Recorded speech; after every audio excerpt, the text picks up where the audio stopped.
Welcome to the Up Podcast, raw real talk on everything young parenting. From self-care, co-parenting, and family planning, to balancing school, work, relationships, and goals. Together, we're challenging society's assumptions and building a safe and supportive community for young parents. One honest conversation at a time.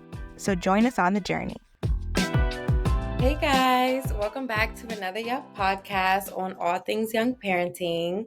Today we have a very special guest with us today whom I'll allow to introduce themselves in a bit.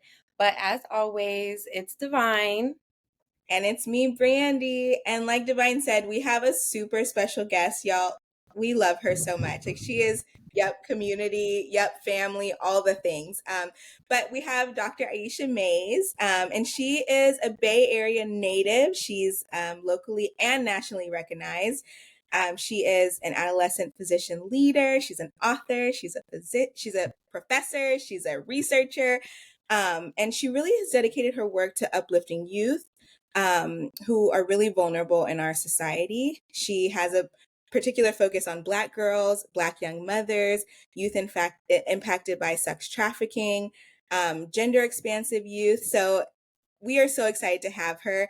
And we would love for you to just talk more about yourself, Dr. Mays, and also just the work that you're doing with the Dream Clinic in Oakland and all the other initiatives that you have going on. Yes, thank you all so much, first of all, for having me. I'm so thrilled to be here. And I just really love the work that Yup is doing. I love that you all have this podcast, and it's so inspiring for us and connecting with young moms all across the country and really across the globe through your digital platform. So thank you all for having me. And we really love the connection we have with our work. And so my name is Dr. Aisha Mays, and I am in the Bay Area in Oakland. I'm from the Bay, so I'm a total California person, and have spent time on the East Coast and spent time in the Midwest as well. I'm an adolescent medicine physician, also a family medicine physician, and the founder and CEO of Dream Youth Clinic. So Dream Youth Clinic is based in Oakland, but we have national reach across the country. And we are an organization that provides no-cost medical services, youth programs, youth leadership opportunities, and digital health education for young people. And we really center our work on the principles of reproductive justice and positive youth empowerment for young people. And our work is most centered on young folks who have been made most vulnerable in our society. So that's Black girls, Black youth, other youth of color, and gender expansive youth. And we do that work and with calling in our young people and really supporting them to be successful in the way that they define success. And I've been doing this work for a long time. You know, I started Dream in 2017, but I've been working with young people my entire career. And really the deepest inspiration around my work with young people has come from my work with young mothers, and particularly Black young mothers across the country.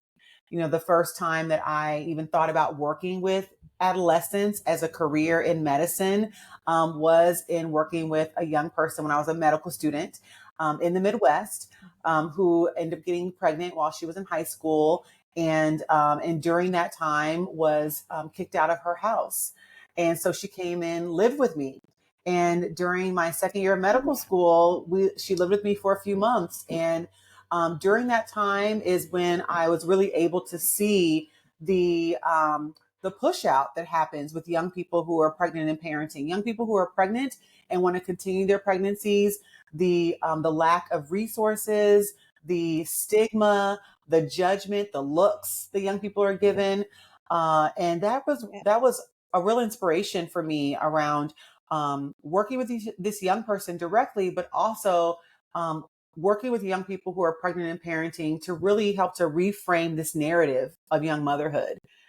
This young person had chosen to continue her pregnancy, which is well within her right, but it was all the restrictions that she was being challenged with, all the barriers that were challenging her success in motherhood.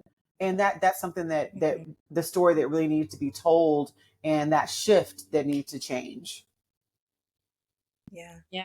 Can you talk a little bit more about some of those barriers and the stigmas that the young parents you work with face? And also a little bit about how pregnancy prevention as an intervention tool can add to that stigma? Absolutely. Yes. I love this question because, we see this day in and day out with working with young people who are pregnant and parenting. I've been doing this work for over 15 years, and you all have been doing this work for years. And for those of us who work with young people who have children and young people who are pregnant, we see the direct barriers and restrictions that our young people face. And we know that that directly impacts their success and the way that they want to be successful.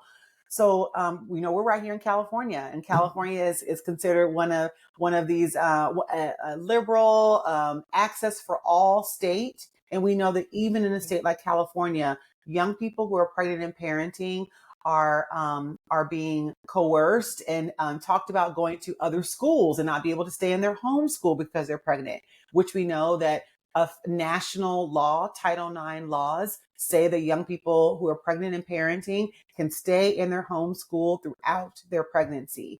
And we see that in California and across the country. We know that the what translates for young people is really different. We also see that young people, just the looks that young people are given when they go into the store to get resources for their children, going to buy a formula for their children in the store, going to buy clothes for their children. Our young people have told us that they have received just nasty looks from people in the store when they're just trying to take care of their children, and what that does to the emotional state of our young people who are good mothers, who are good parents, who want to do the best for their child. We also see the lack of really being able to provide wrap around and really high quality education for our young folks on their terms that include supporting with childcare so they can continue school and finish high school and also go on to other types of educational and career programs that are important for them. And we also know with these young people, they also need support around with their children. So what are the childcare supports we're putting into place for young people to continue their education and go on to other career pursuits? We think about it with adult women all the time. We think about having nursing areas in the workplace for adult women to nurse their children. We also think about conferences. You'll go to a conference and you'll see there's a space for nursing to support adult women with their children. So we know that that those maternal supports are really important. But when we think about with young people, we often see that those supports are absent or they are directly being withheld from young people. I also want to speak about what you said around pregnancy prevention efforts. And we know that local and national, federal pregnancy prevention programs can also directly contribute to this restriction, this stigma, and the push out that we see amongst pregnant and parenting young people. Having programs that are strictly designed for young people not to become pregnant or to prevent second births. We see that a lot. We're working with young people who are pregnant and parenting, but the outcome is to prevent a second birth. We know that often the curriculum that follows that, the stated deliverables that organizations have to follow to receive that money is often antithetical to motherhood, is often one that is not going to support the young person in their reproductive choices, but is really placing choices on young people. And that contributes to the stigma. That contributes to the vilification of young mothers. Whereas what we should be doing is looking at how can we support and resource and empower young people who are pregnant and parenting to be successful in their lives, in their individual lives, in their lives as families, in the ways that they define success. That can really shift the narrative and the outcomes for young people who are pregnant and parenting. I completely agree with that. And I know we've had a lot of these conversations, and I know on the website, Divine has talked a lot about her experience kind of being pushed out of spaces, the threat of being pushed out of her home, not being pushed out of her home, but then, the threat of being pushed out of school and stuff like that. So I really appreciate you highlighting that, because depending on where you are in your life journey when you become pregnant, there are a lot of things that you kind of face, and then some internal things. I know we talk a lot also about, for me, I wasn't a teen mom, but I was a young mom, right? And so this internal pressure to just do it all and never navigate, spaces that felt uncomfortable, or never navigate resources because I did this to myself. I have to figure it out. And so I think that there is this stigma that's there that doesn't necessarily, it's not over or in your face, right? But it's there, and it has perpetuated this cycle of thinking that if you do fall pregnant, or if you do, then you did this and you need to figure it out and you need to grow up and all the things. And so I really kind of want to stay there, and I want to just talk about what that looks like what a day-to-day, like the young parents that you're seeing, and what are some of the day-to-day struggles that you're seeing that they're trying to overcome, and how can we as a Yub community, how can we as a society debunk some of those things so that the next generation of young parents or young mothers or young fathers are not coming up already having this perception of what their life is because of the stories that they've been told in the media or in their families or whatever Yeah, else. yeah. I love that you brought up these unspoken rules. And because there are so many unspoken rules and unspoken narratives that young people who are pregnant and parenting are living under. These it's like these hidden rules that are causing Mhm. major restrictions on their lives. And these same hidden rules that all of us have been told in the background that we have lived under for generations, that make us even think that becoming pregnant as a teenager, as a young person, is a bad thing. Where are those hidden narratives, right? But it's something that we all have learned generation after generation. And these are the things our young mothers are faced with, our young parents are faced with every single day. It's in their faces, and it's also hidden. It's silent, and so it can make a space for to be very confusing, to also really not know like where, to also not really trust maybe this discomfort that you might be feeling, because no one's actually saying it. It's just all around you. And so it can be a very confusing thing. Things that we are seeing our young people being faced with every single day, again, are the same issues that adult mothers are being faced with, but they are more Yep. compounded because our young people have less resources, less support, less expectation that they succeed, and so so many things are being withheld from them. So I'll give an example. We're in the Bay Area.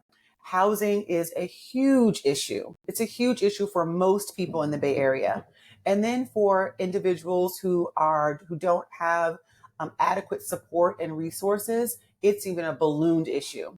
And so when we think about our young mothers right here in Oakland, are really struggling around having supportive and safe and real affordable housing to for as a number one basic need in life. And how do you care for yourself as an individual, but how do you care for yourself as a Yeah. family if you don't have adequate housing? And so this is something that we work with our young people about around day in, day out through our Young Mothers Rising program. Housing is probably the number one concern and resource that we're supporting our young people with. I'll talk about housing from a few different vantage points, because we have some of our young people. There are different types of supportive housing around the community. Where young people can stay, transitional housing. They can stay for 3 months or 9 months, and they have support with getting into an independent housing space. But sometimes those spaces don't allow young people who are pregnant to be in those spaces. Mm. So it is for youth, but it's not for pregnant youth. Or it is for youth, but it's Yeah. not, but you can say if you're pregnant, but not if you have a child. And so what about if you're Mm. pregnant and you have a child? There's really no space for you. Or you're trying to figure out, where Yeah. is the space where I can go if I have a child? Oh, well, if I'm pregnant, can I still stay here? And so again, there's all the restrictions around that type of housing as well, causes a real detriment for our young people. Not only right then, but also we also know that young people who are pregnant and parenting, especially Black mothers, are there's more surveillance on these young people. And so social work and child protective services can get involved so quickly with a young Black mother, a young teen mother. So now we talk about a young teen mother who doesn't have a place to stay because the environment, the community is so expensive and there are all these restrictions. Well, that is an automatic child protective services report. And so that mother, simply because there are not sufficient resources in her for her age category and for her position, can now be threatened with losing her children and really having her children taken away from her. And we see this all the time, which is a huge detriment and a huge failure of our community around our young Black mothers. Yeah, I think so many points that you've mentioned is, worth dissecting in so many different rooms.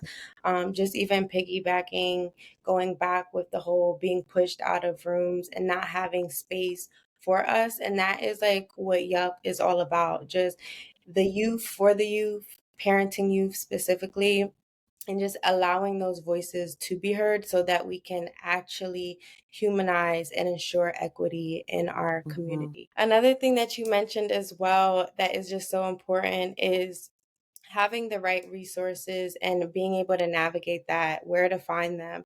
Can you talk a little bit about how you serve your young parents and what the programs that you have that support and affirm them as parents? Yeah, I feel so honored to have worked with young people and young parents my entire career. And it's happened so organically, which is why I know I was meant to do this work. And it's so energizing for me. Back from working with a young person when I was a medical student and helping her directly to starting programs. When I was a resident, we started a program called Centering Pregnancy. Well, Centering Pregnancy was already a program, but we implemented that program specifically for our young people who are pregnant and parenting. So anyone who was 18 or under, they could join the program and really have group prenatal care as part of an offering and be able to support young people who are pregnant and parenting. And now at Dream Youth Clinic, when we started in 2017, the first program that we started was a program for our young mothers. And that also happened very organically. We knew that we wanted to be able to be a space that provided resources, support, and affirmation for young people who are pregnant and parenting. And so we knew it was coming, but really we started because some of the first patients that we were seeing at Dream Youth Clinic were young people who were pregnant and wanted to continue their pregnancies. And so it was really a perfect time for us to start our program called Young Mothers Rising that provides direct resources, support, affirmation, empowerment, and a supportive community for young people who are pregnant, parenting, or planning to become pregnant. And the planning part was really important for us too, because we don't talk about that enough. We don't talk about young people's, we talk about reproductive justice, but this is about putting reproductive justice principles into practice and making space for our young people to talk about maybe they want to be pregnant now and talking about that now and having and working with them around talking about their desires and a plan and things like that. And again, this is about taking away judgment, stigma, and blame. And so that was really important for us as well. So with Young Mothers Rising, we provide individual one-on-one health navigation with our health advocate, where young people who are pregnant and parenting can meet directly with an advocate and kind of go through their care plans for their lives. So maybe they are wanting to work on housing and getting back in school or starting a new school program or a career program. And maybe they want to get their child into daycare. And so our advocate will help them around their care plan to be successful again in the ways that they want to be successful. We also have a group. So having a peer supportive group for our young mothers. So our peer group meets every other week, and that's a space for our young moms to come together and to feel empowered, to connect with each other, to have peer community of other young mothers in the community who have children who are pregnant to be able to talk about their experiences in the healthcare system, to talk about their birth experiences, their experiences with childcare, to be able to kind of have that shared peer leadership. And so that's a facilitated space. We have a curriculum that we've designed, and we go through our curriculum with our young people in that group setting. We also started a few years ago hashtag Goals Scholarship. So again, we want to be able to provide the resources for our young people who are pregnant and parenting to reach those goals that they have in their lives. We can't just be talking about it. What are we going to do about that? So we started a scholarship where we provide a small scholarship for young people who want to continue their education or anything around their career, anything around their goals. So we've had young people who want to go to esthetician school. We'll provide a scholarship for that. We have young people who want to get a second level for their security guard status. We'll provide a scholarship for that. We have young people who are continuing and going on to 2-year or 4-year college. We will provide a scholarship for that. So it really is anything around their goals.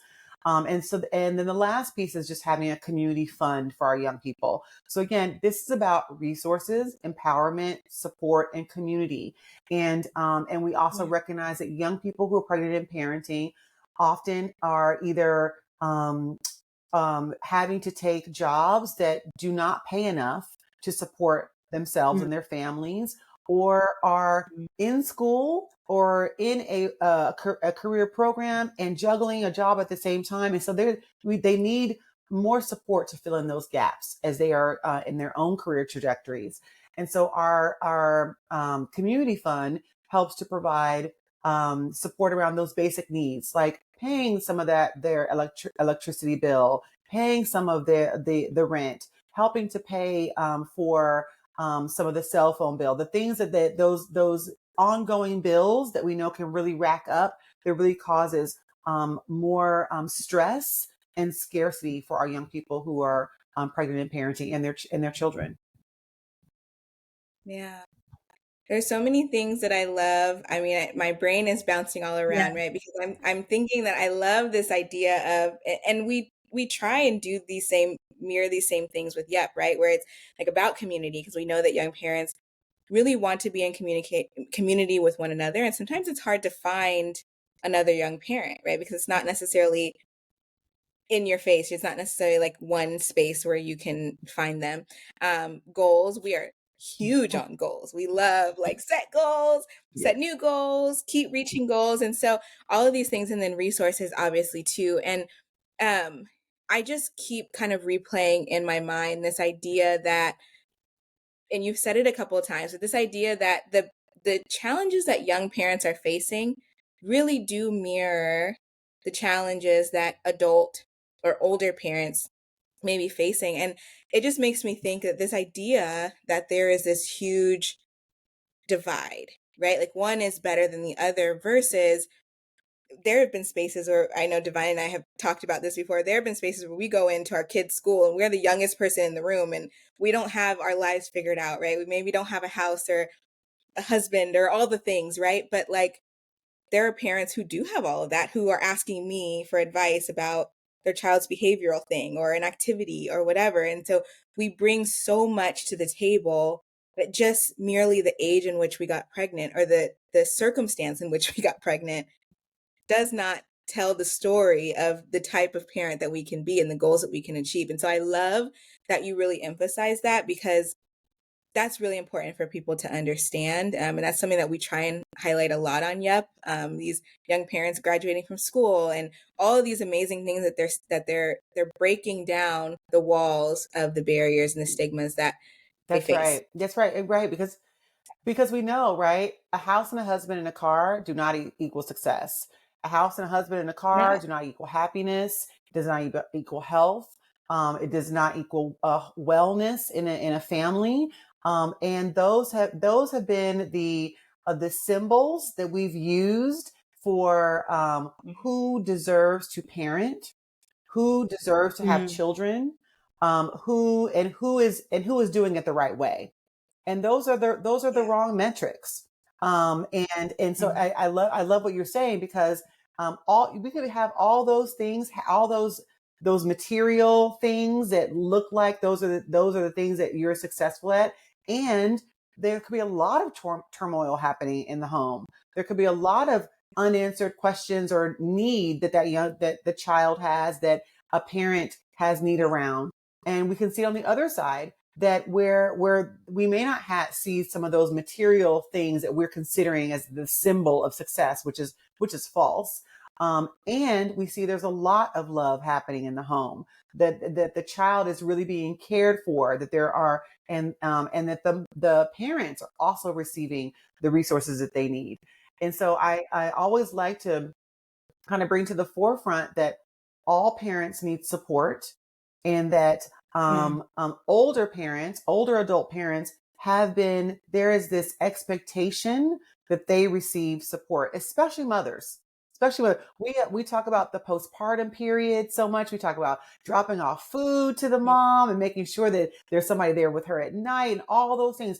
And when we think about that in our minds, the picture we have in our mind is an older adult woman. We're not thinking about that for young people, for young mothers. And young mothers need that too. And they need that and more, because we know, again, the young mothers, because they often are in school or in different areas in their career development, they are likely going to be making less money if they have a job. That job is probably going to pay them less than it would an older adult woman. We also know that young mothers are also in their own stage of adolescent development. And so they need support also as adolescents, right? So, we think about the word intersectionality, right? So it is the different challenges that an individual may have or experience. And so when they're put together, it can cause more challenges and more needs. So when we think about young people who are pregnant and parenting, it's a person who's already an adolescent. We think about now they're pregnant, they have a child. And then if we add race to it, so Black and brown young people, so those are already three areas where an individual will likely need more support. And so we should expect that our Black and brown young folks who are pregnant and parenting will need support and should receive support. And if we can shift that narrative in our minds so that we can shift our actions, we will definitely see different outcomes for our pregnant and parenting young people. Being a pregnant and parenting youth does not equal a young person not finishing high school, a young person not being able to have as an adult, have a job that pays them enough to take care for their child. It does not automatically equal that.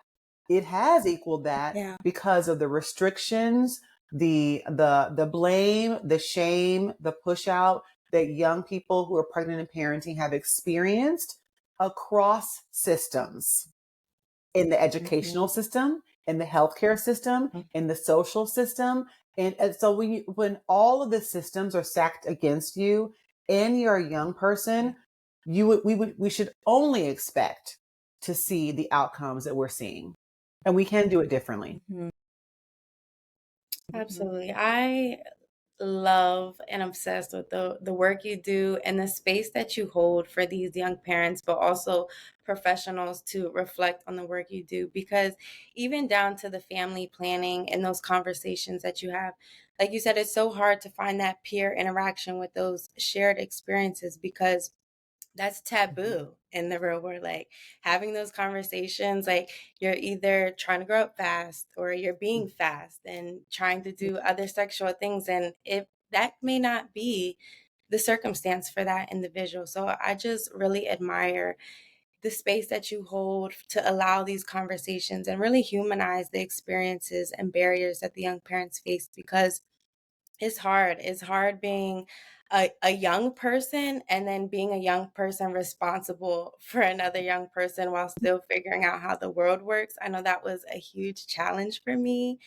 And I really wish that your service would have been available nationally near me and accessible for Oh, me. thank you. And not only that, but you don't talk about it. Like you said, what can we do about it? And like you're actually providing those scholarships. You're providing those smaller communities within the community. And that's just so important. Thank you so much. And thank you so much for leading this podcast and for having this space to talk about this, because it's so important. That I think there are few of us who are doing this work scattered across the country, and you all are really bringing us together and really showing that the narrative that we've all have lived under is damaging and it's false.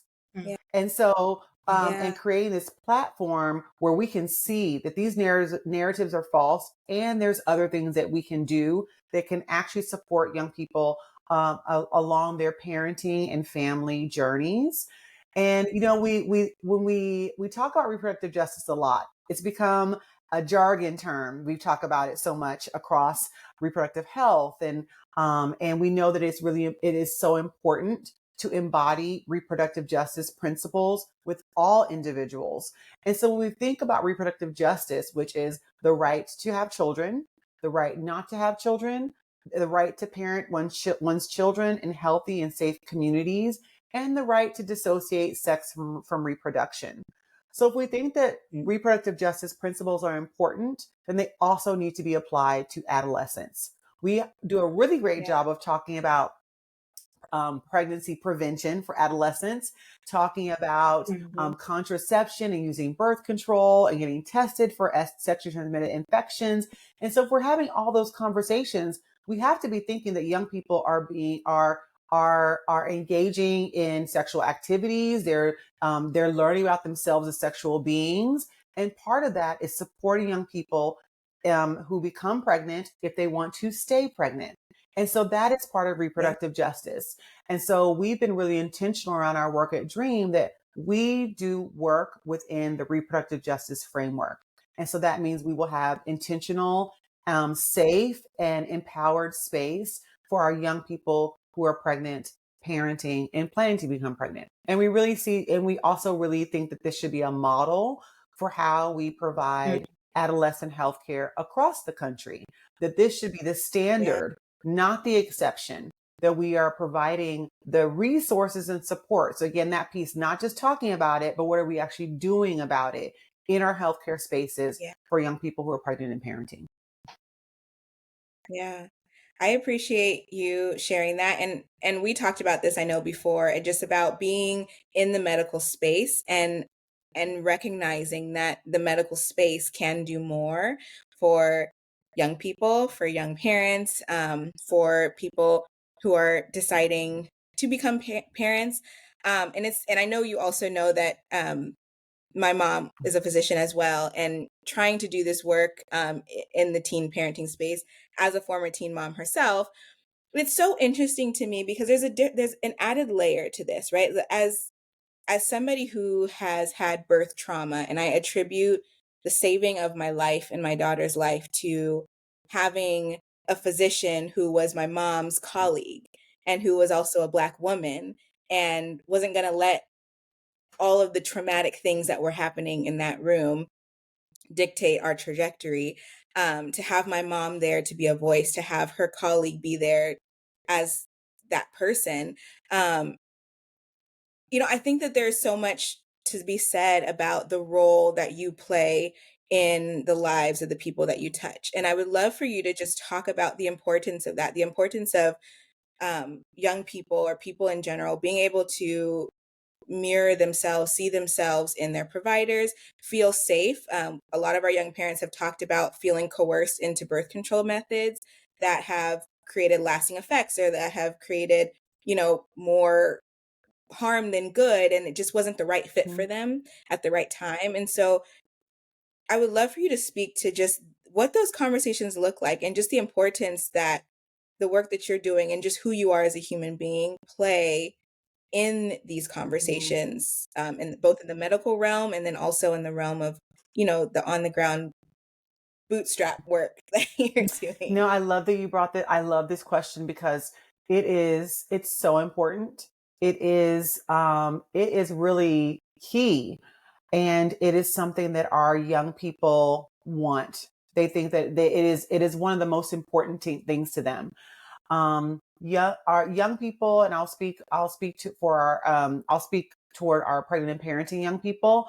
But this is of our young people across the board, want to have medical providers who see them, who are going to care for them, who listen to them, who let them lead and make their choices and support their choices. And it comes up time and time again. It also comes up time and time again. We've heard from our pregnant and parenting young people. They talk about their experiences in the healthcare system, and most of the time they are not good. They talk about the first level of blame and shame was with the medical provider, when the medical provider gave them their diagnosis of pregnancy and said that they were pregnant. The shame and that flooded into the room. And again, it's those unspoken things, but they can feel it. Or also being talked to about abortion first, or about adoption, and not having conversations around parenting. And so again, we want our young people to know that they have the full range of choice available to them. But parenting, we've heard from our young people that parenting is often a choice that their provider never talks about, or if the patient tries to talk to the provider about, it's something that is talked around and is not really being elevated or supported. The other thing that our young people talk about, how important it is to have a provider who looks like them. And we see this now. This is national data. Our young people are included, but I can't tell you how many times our young people, especially our pregnant and parenting youth, say, "I come here because the providers look like me, and I know that they're going to tell me the truth. I know they're going to take care of me. I know that they're going to advocate for me."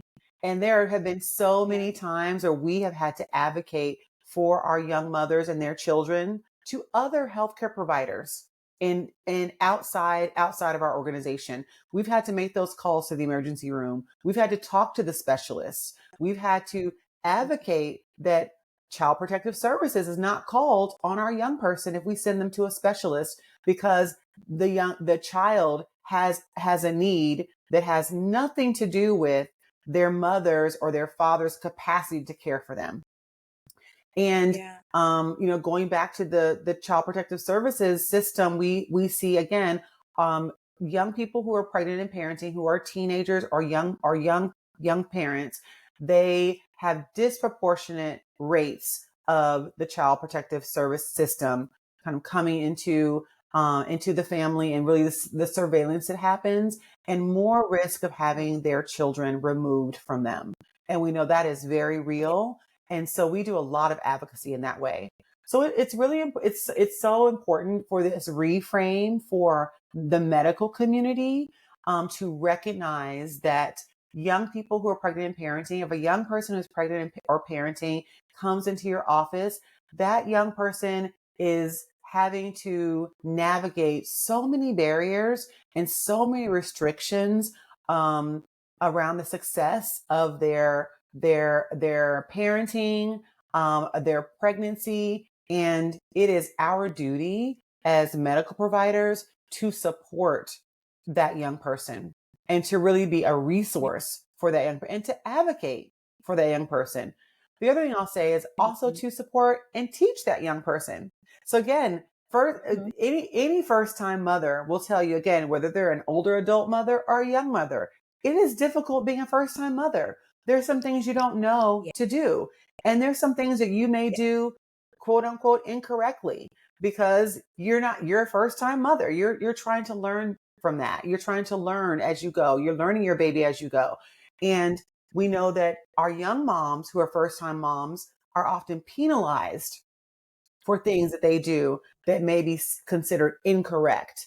And we see it in notes all the time, the different penalties and the stigma and the blame that's placed on young pregnant and parenting mothers who are just trying to care for their children and care for their families. Yeah. Yes, I love how you are putting pressure on the medical field, because it's so true. And I love what you said about how the first shaming could come from the diagnosis of being pregnant. And it just takes me back because when I found out I was pregnant, I was at a not the hospital, but a little clinic. And I'm a brown girl, light brown girl with my very brown mother. And the nurse sent my mom out the room. And as she's telling me, I just remember her handing me this pamphlet. She didn't explain it to me. And she was actually trying to walk me out the door. Like, she didn't want anything to do with the conversation. And she actually suggested that I don't have this conversation with my mother while I'm here, that I should wait till I get home, because she was actually assuming that it was going to be a big old She didn't want to scene. be a part of But it. that wasn't the case. Yeah, she was honestly trying to walk me out the door and convince me to not tell my mom, because she was scared of what was going to happen there, instead of being that support, that resource, saying, do I feel comfortable? Because my mom is my biggest support, my biggest fan. And though that was a difficult conversation, I needed her to be there. So I had to practice advocacy for myself and telling the nurse to pause. I want my mom in here. I need support. And I need you to explain this to me, because when I found out I was pregnant, I was honestly going there for a UTI. Like, being pregnant was not, it wasn't, it was a very surreal moment for me. It didn't feel real. And to have that experience, I didn't feel welcomed. I didn't feel that I had all my rights to the knowledge I had. I didn't know what it meant to be pregnant and to be a young parent. So to just be like pushed out the door was a terrible experience. Yeah. And it can be, and those are some experiences, like you're saying, that can stay with our young mothers throughout their pregnancy, throughout their parenting, those early years of parenting, and that contributes to shame. So it is what these external systems are doing, particularly the medical system, that is harmful, that is leading to shaming our young people who are pregnant and parenting. And it also contributes to them not being able to be successful in the way that they want to be successful.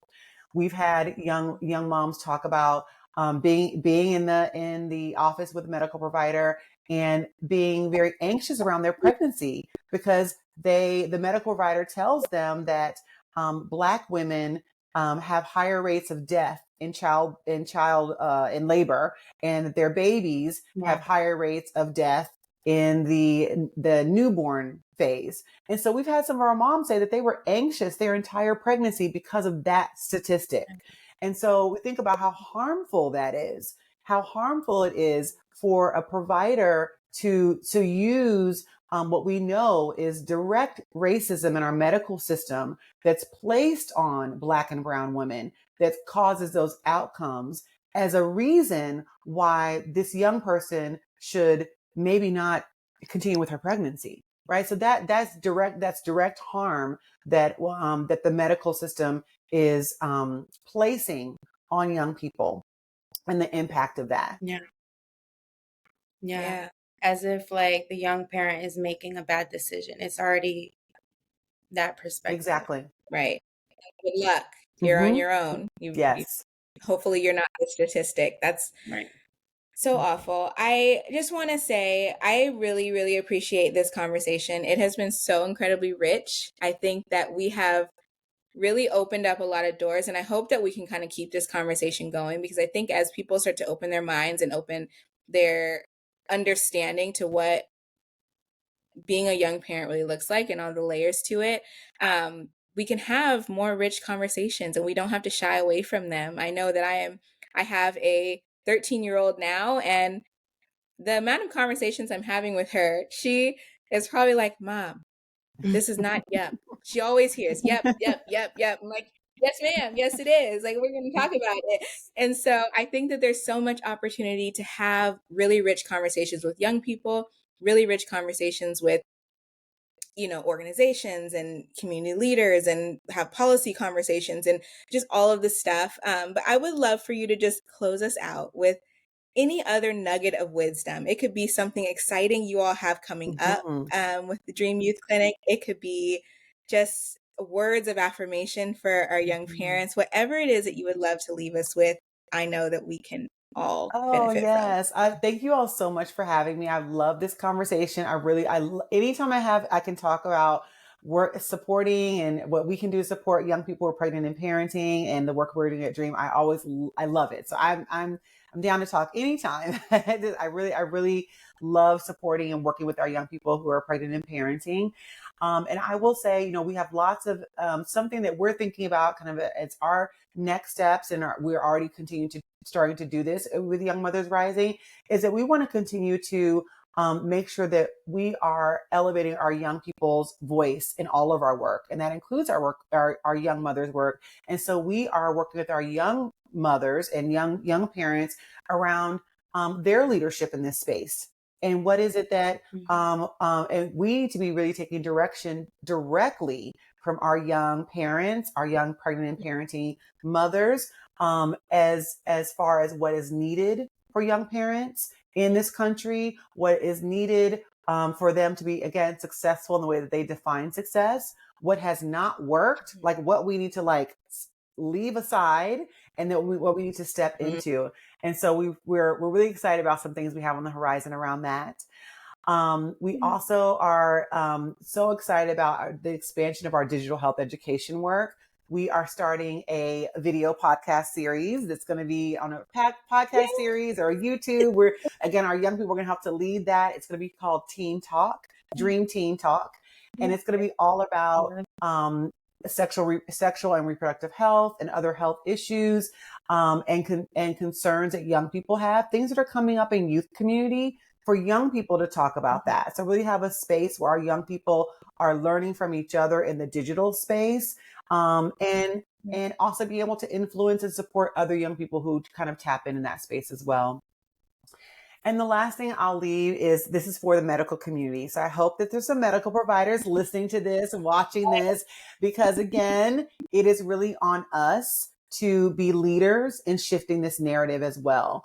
We know that the disparaging narrative of young motherhood was created. It was created throughout the 60s, the 70s, the 80s, and the 90s. It was created across systems, across disciplines, and that the medical community had a large hand in that as well. And it really is on us to dismantle and reframe those narratives. We know that young people who are pregnant and parenting have not been as successful as they would like to be because of the barriers that have been placed in front of them. And it really is on us to dismantle those barriers and to also instill resources, support, and affirmation, because we know that we will see something different with resources and support, just like we see with older adult mothers. So medical providers, time for us to step up and really do the work of it, supporting and empowering our young people who are pregnant and parenting. Yeah. Oh, I loved every single bit of wisdom that you shared throughout this whole entire conversation. We would love and hope to have you back and Absolutely. collaborate with more of the young parents in your program as well, and just continue bringing a voice and being the voice and providing space for other voices as well. Thank you all so much for having me. It's been wonderful. Thank you. Until next time. Bye, y'all. If you enjoyed the Up podcast, please subscribe, share, and leave a comment. And visit youngunitedparents.org for the information, community, and resources young moms and dads need to thrive.